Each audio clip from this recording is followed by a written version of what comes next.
Let's talk a little bit more about the fallout from the tariffs. Kip Eideberg is Vice President of Public Affairs at the U.S. manufacturing lobby, AEM. Kip, thanks so much for being with us. You know, we're hearing from a German car maker now, but we're really at the beginning of this.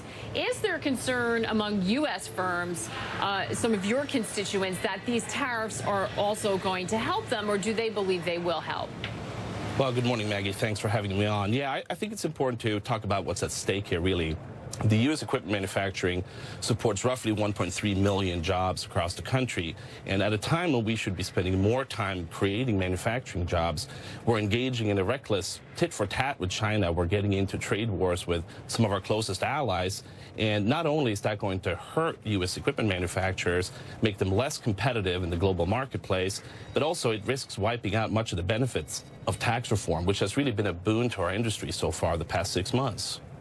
Yeah, it's interesting you say that. That is certainly something that investors are worried about. Does that sort of windfall and all that progress made get erased by this? But what you're saying seems to fly directly in the face of the strategy of the Trump administration. They say they are doing this to protect U.S. jobs, U.S. businesses, especially businesses like manufacturing, those blue-collar jobs that we lost. Leveling the global playing field is how you're going to bring those jobs back to the U.S.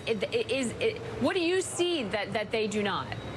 Well, we don't disagree with what the president is doing. We understand there are real problems out there, whether there are trade barriers, transshipment of steel, JV requirements, you know, the list goes on. Yes, there are real problems. The question is, what are you going to do to address those problems? What are you going to do to get the job done? And we do not believe that putting tariffs in place on steel and aluminum is going to address that issue. All that will do is it will further reduce the competitiveness of U.S. equipment manufacturers. It will make it tougher for farmers to compete in the global marketplace. And we're already hearing threats of retaliatory tariffs on commodities. And, you know, commodity prices are already depressed. Now, further depressing them is going to drive down farm income. And what is farm income? It's a key driver of ag equipment sales. So for us, you know, we understand that, yes, you know, they're trying to help equipment manufacturers and manufacturers as a whole, but the way they're going about it, to us, it's not the right approach. What is the right approach? What would help more?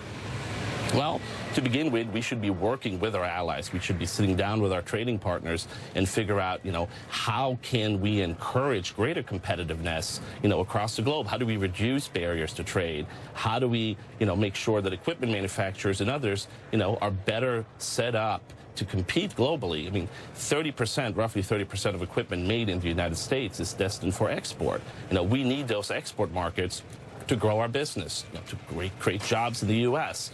And what we're seeing right now is actually going to drive down that number. It's going to make it harder for us. You know, take transshipment of steel, for example. That is a real problem. But the only way we solve that is by working with our partners, not by putting, you know, additional tariffs on steel and aluminum. Yeah, great point, Kip. And this is what we talk about. It's hard to get the genie back in the bottle when you're talking about very complex global supply chains. Thanks so much for your point of view. Really important to hear that today. Appreciate it. Thanks for having me, Maggie.